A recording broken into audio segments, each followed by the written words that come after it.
तो गाइस आज के वीडियो में हम एक नया एनिमे एक्सप्लेन करने जा रहे हैं और गाइस इस एनिमे का नाम है the 100 girlfriends who really really really love you. नाम से तो अंदाजा लग ही गया होगा कि किस किस्म का एनिमे होने वाला है। चलिए इसे शुरू करते हैं। तो गाइस इस एपिसोड के स्टार्ट में हमें किसी क्लास की ग्रेजुएशन सेरेमनी दिखाई गई और यहाँ पर सारे बच्चे बहुत खुश होते हैं। यही एक लड़का होता है जो की आसाकावा को बोलता है की मैं आपको लाइक करता हूँ, प्लीज मेरे साथ डेट करिए। इस पर आसाकावा बोलती है की आइचो-कुन मैं भी ऐसा ही फील करती हूँ, आप क्लास में कितने चेयरफुल और फ्रेंडली होते हैं। और वो बोलती है की आप बाकी सबके साथ कितने अच्छे से बिहेव करते हो और इसी कारण से आइचो-कुन मैं भी आपको लाइक करती हूँ। पर फिर वो अचानक से बोलती है आपके संग डेट करने के आइडिया से तो मुझे उल्टी सी आती है, मुझे माफ करिए। इस बात पे आइचो-कुन को बहुत ज्यादा बुरा लगता है, उन्हें तो लगता है कि वो मर जाए तो ही बेहतर होगा। इसी के बाद हमें इसी आइचो को अपने दोस्त के साथ दिखाया गया और यहाँ पर आइचो तो बहुत डिप्रेस रहता है, तो ये इसे सांत्वना दे रहा होता है। ये इससे पूछता है कि अब तक तुम्हें कितने रिजेक्शन मिले हैं। आइचो बोलता है एक दिल टूटे हुए फ्रेंड से तुम ऐसी सवाल क्यों करोगे। इस पर उसका दोस्त बोलता है क्योंकि आज के बाद तो मैं तुम्हें कभी नहीं मिलूंगा। आइचो-कुन सोचता है कि हमारी पूरी दोस्ती तो झूठी निकली और वो बताता है कि ये मेरा 100 बार रिजेक्शन था। इसका दोस्त इस पे बोलता है मैं तो यही नहीं बिलीव कर पा रहा कि तुमने इतने प्रपोजल किए ही कैसे। आइचो का दोस्त यहाँ पर उसे इस बात के ऑनर में एक नाइट आउट प्रोवाइड करता है जिसपे आइचो बोलता है मुझे कोई रिवॉर्ड नहीं चाहिए रिजेक्शन के लिए। इसी के बाद आइचो का दोस्त बोलता है कि आखिर तुमने 100 लड़कियों को प्रपोज किया कैसे, तुमने पहली बार किसे प्रपोज किया था और कब किया था। आइचो इस पर बताता है मैं तो इसे भूल ही नहीं सकता, मैंने पहली बार प्रपोज किया था जब मैं 8 महीने का हुआ करता था। इस पर आइचो का दोस्त बोलता है कि तुम तो बिल्कुल एक मॉन्स्टर जैसे साउंड कर रहे हो। आइचो बोलने लगता है कि यार मुझे एक गर्लफ्रेंड चाहिए, किसी भी हाल में गर्लफ्रेंड चाहिए, मुझे उसके साथ बहुत कुछ करना है, खेलना है, कूदना और उसके साथ बहुत मजे करने हैं। इस पर आइचो बोलता है कि मुझे ये समझ नहीं आता कि आखिर तुम्हें हर कोई रिजेक्ट क्यों कर देता है। ये बताता है कि तुम स्मार्ट हो, एथलेटिक और तुम्हारे लुक्स भी अच्छे हैं, तो तुम्हें हर कोई रिजेक्ट क्यों करता है। आइचो इस बात पर बोलता है मेरी इतनी तारीफ मत करो, मुझे तो ऐसा लगेगा कि तुम मुझे पसंद करने लगे हो। इसी के बाद इसका दोस्त इसे बोलकर निकल जाता है कि चलो अलविदा, पर अगर तुम्हारे हाई स्कूल में भी तुम्हारा रिजेक्शन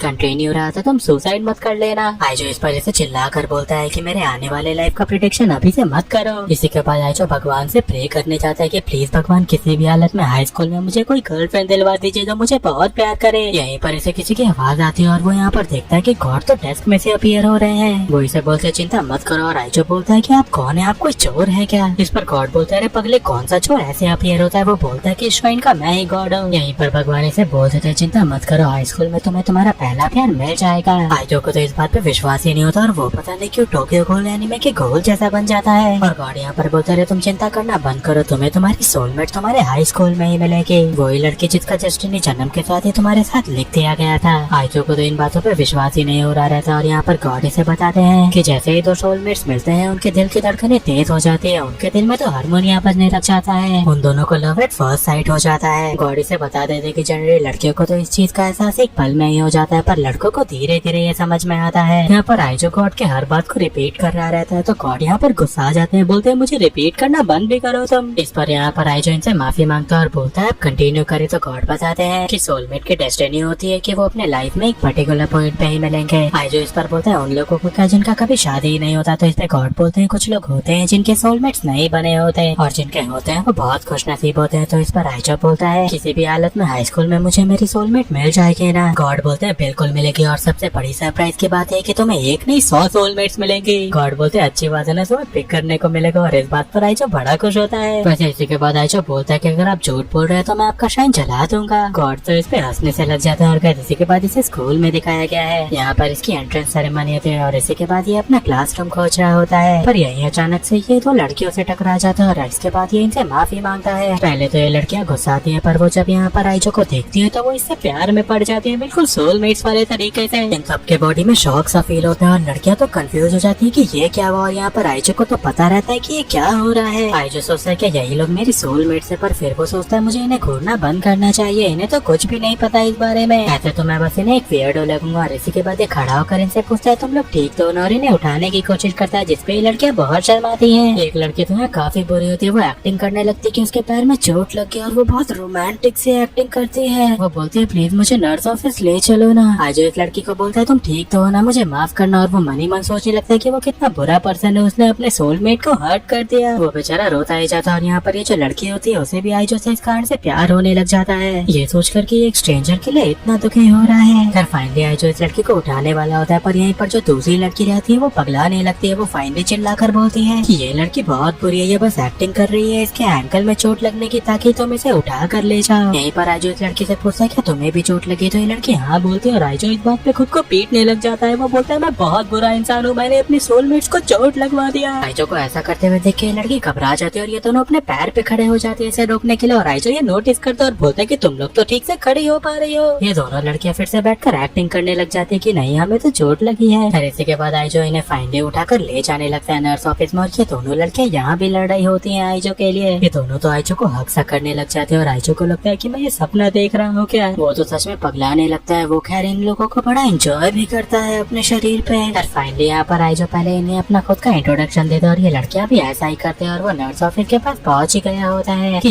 इनके बगल से दो लड़कियां बात करते हुए गुजर रही होती हैं। कुछ तो भी ये लोग बात करते हैं स्कूल के लव सुपरस्टिशन के बारे में कि यहाँ पर स्कूल में एक कोर्टयार्ड है जहाँ पर पिंक क्लोवर्स का फील्ड है और वहाँ पर एक 4 लीफ वाला क्लोवर मिलता है। अगर आप उसे लेकर किसी को भी प्रपोज करेंगे तो पक्की बात है कि वो आपको एक्सेप्ट कर लेंगे। इस बात को सुनकर तो ये पागल एक्टिंग करने वाली जख्मी लड़कियों में पावर आ जाती है और ये लोग भाग के यहाँ से निकल जाते हैं कि मुझे कुछ काम है। आइजो इन्हें देखता रह जाता है, सोचता है तुम लोग ठीक कैसे हो गए। खैर इसी के बाद हमें स्कूल खत्म होते हुए दिखाया गया और यहाँ पर आइजो जब घर लौट रहा रहता है तो वो देखता है कि वो दोनों लड़की थे जो सुबह में मिलती है वो लोग अभी तक वो 4 लीफ और एक क्लोवर को खोज रहे होते हैं। आइजो को बिलीव ही नहीं होता। वो सोचता है कि ये लोग सुबह से अभी तक इस क्लोवर को ही खोज रहे हैं क्या। वो सोचता है कि ये लोग बस मेरे लिए इतना ज्यादा मेहनत कर रही है, मैं इन्हें ऐसे नहीं देख सकता। वो भाग के इन दोनों लड़कियों के पास जाता है तो जूसेस लेकर उन्हें ये ऑफर करता है। बोलता है कि मुझे पता है कि आप लोग उस 4 लीफ वाले क्लोवर को खोजने के कारण बहुत थक चुके होंगे। पर इस पर ये जो लड़की होती है वो बोलती है मैं तो ऐसा कुछ भी नहीं कर रही, मैं कोई 4 लीफ वाले क्लोवर नहीं खोज रही, असल में मुझे पी करना था तो मैं उसके लिए एक अच्छा स्पॉट खोज रही हूँ। आइजो बोलता है आप श्योर है क्या, ऐसे आपका सिचुएशन और खराब हो जाएगा। यहीं पर आइजो इस लड़की से दूसरी लड़की हाना सोनोसा के बारे में पूछता है। ये लड़की इस पर बोलती है वो अभी तो यहीं पर थी, हो सकता है वो वॉशरूम के लिए गई हो। आइजो फाइनली इसे वो ड्रिंक को ऑफर करता है और ये लड़की इसके ऊपर शर्माने लगती है। इस पर आइजो बोलता है मुझे माफ करना, मुझे पता है कि ये सब बहुत अचानक से हो रहा है। पर इस बात को सुनकर ये लड़की जल्दी से इसके हाथ से इस ड्रिंक को खींचती है और वो बोलती है कोई बात नहीं, मैं फिर भी इसे पीऊंगी। इसी के बाद आइजो इस लड़की को बोल देता है वैसे बहुत लेट हो चुकी है, अब आपको घर चले जाना चाहिए। तो ये लड़की बोलती है आपको मुझे ये सब बताने की कोई जरूरत नहीं, मैं वैसे भी अब घर जाने ही वाले थे। इसी के बाद फाइनली वो इसे शुक्रिया अदा करके यहाँ से निकल जाती है और आइजो को इस बात पे बड़ा अच्छा लगता है। ये लड़की तो यहाँ पर बिल्कुल बुलेट ट्रेन के स्पीड से भाग के जाती है। इसी के बाद यहाँ पर हाना दानोसा आती है और वो यहाँ पर आइजो को उनको देखकर बोलती है तुम यहाँ क्या कर रहे हो। आइजो इस पर बोलता है मैंने देख लिया था कि तुम लोग अभी तक उस 4 लीफ वाले क्लोवर को खोज रही थी तो मैंने तुम्हारे लिए ड्रिंक लाया है। ये लड़की इस पर बोलने वाली रहती है कि तुम्हें ये सब करने की जरूरत नहीं थी, पर यहीं पर उसे फिर से वो लाइटनिंग स्ट्राइक होता है और ये उल्टा बोल देती है कि यार सुनो ना, मैं अकेले पूरा कैन नहीं पी पाती तो आधा कैन तुम पीना ना मेरे लिए। ये पूरी लड़की मन ही मन सोचती है ऐसे मैं आइजो को उनसे इनडायरेक्ट केस कर पाऊंगी। इस पर आइजो बोल देता है अरे कोई दिक्कत की बात नहीं, मुझे लगा था कि 350 ml ज्यादा हो जाएगा तो मैंने 190 ml वाला भी लाया है। इस पर ये लड़की पहले तो शॉक होती है और फिर बोलती है देखो 350 ml का हाफ 175 ml होता है और 190 ml तो 175 ml से 15 ml ज्यादा होता है ना, और इसी कारण से मुझे नहीं लगता मैं उसे अकेले पी पाऊंगी, तुम्हें भी उसमें से पीना होगा। फाइनली आइजो इसकी बात मान लेता है और 190 ml वाले कैन से थोड़ा पीने लगता है और फिर वो सोचता है मैं एग्जैक्टली 15 ml कैसे पीऊं। खैर पी पा के आइजो इस लड़की को ये कैन दे देता है और जब वो इसे देता है तो इसे एहसास होता है कि ये तो एक इनडायरेक्ट केस होगा। पर ये लड़की इतनी ज्यादा एक्साइटेड रहती है कि एक्साइटमेंट में ये सारा का सारा जो ड्रिंक होता है वो नीचे ही गिरा देती है। ये तो बेचारी रोने से लगती है और आइजो बोलता है मुझे नहीं पता था आपको ये ड्रिंक कितना अच्छा लगता है। और ये लड़की बोलती है मेरा इनडायरेक्ट केस तो रह ही गया। पर यहीं पर आइजो को उन्हें हैंकरचीफ देता है। वो बोलता है कि आपने उस ड्रिंक को अपने स्कर्ट पे लगा लिया, आप उसे पोंछ लीजिए। इस बात पे लड़की आइजो के हाथ को पकड़ लेती है और वो बोलती है मैं आपसे प्यार करती हूँ, प्लीज मेरे साथ डेट करिए ना। आइजो को तो इन बातों पे विश्वास ही नहीं होता और ये लड़की यहाँ पर बोलती है देखिए मुझे पता है कि ये ज्यादा जल्दी है पर मैं अपने फीलिंग्स को आपके लिए कंट्रोल ही नहीं कर पा रही और इसी कारण से मैं अपनी फीलिंग्स को आपके सामने रख रही हूँ। और आइजो यहाँ सोचता है कि पहली बार है कि कोई लड़की मुझे प्रपोज कर रही है। वो यहाँ पर रोने सा लग जाता है और वो इस लड़की का प्रपोजल एक्सेप्ट ही करने वाला होता है कि यहाँ पर इंदासा आती है। वो इन दोनों को ऐसे देखकर चौंक जाती है और उनके हाथ से टेक्स्ट पर कैंस गिरता है। आइजो बोलता है आप यहाँ, और यहाँ पर इंदासा बोलती है देखो ऐसी बात नहीं है कि मैं तुम्हें पे बैक करना चाहती थी पर मैं ये नहीं समझ पा रही थी कि तुम्हें कौन सा अच्छा लगेगा तो मैं सारे ही ले आई। आइजो बोलता है आपको इतना नहीं करना चाहिए था। और इसी के बाद जो ये लड़की होती है वो दूसरी लड़की से लड़ने लग जाती है। वो बोलती है तुम आइजो के पीछे क्यों पड़ी हो बिच कहीं की। इन दोनों लड़कियों के बीच में तो फाइट सी होने लग जाती है और आइजो इन्हें थोड़ा शांत करता है। ये जो एटीट्यूड वाली लड़की होती है वो अभी भी ये बोलती है कि देखो अगर तुम चाहोगे तो तुम मुझे डेट कर सकते हो, जैसे कि वो कोई इस पर उपकार कर रही है। पर फाइनली इसका दिल पिघलता है और वो आइजो को बोलती है देखो मैं भी तुमसे प्यार करती हूँ आइजो। आइजो की तो बुरी फटने लगती है। ये दोनों लड़कियां आकर इसे बोलने लगती है चूज करिए आपको हम दोनों में से कौन चाहिए। आइजो की बुरी फट जाती है और वो यहाँ से भाग निकलता है। वो घर में जाकर सोचता है कि मैं उन दोनों के बीच में चूज नहीं कर पा रहा। वो सोचता है शायद वो मेरी सोलमेट है, इस कारण से मैं उन दोनों के बीच में नहीं चुन पा रहा। मैंने उनसे टाइम तो मांगा है कल तक का, पर मैं क्या करूँ। आइजो बेचारा भगवान के पास जाता है और भगवान इससे बोलते देखो ये दिक्कत तो होनी थी, वो दोनों तुम्हारे सोलमेट्स है, तुम्हारे आइडियल रोमांटिक पार्टनर, तो उन दोनों के बीच में चूज करना तो मुश्किल ही होगा। तो आए जो पूछते हैं बताइए ना बाकी लोग ऐसा कैसे करते हैं, कोई अगर दो सोलमेट से मिल जाए तो वो कैसे चूज करता है एक को।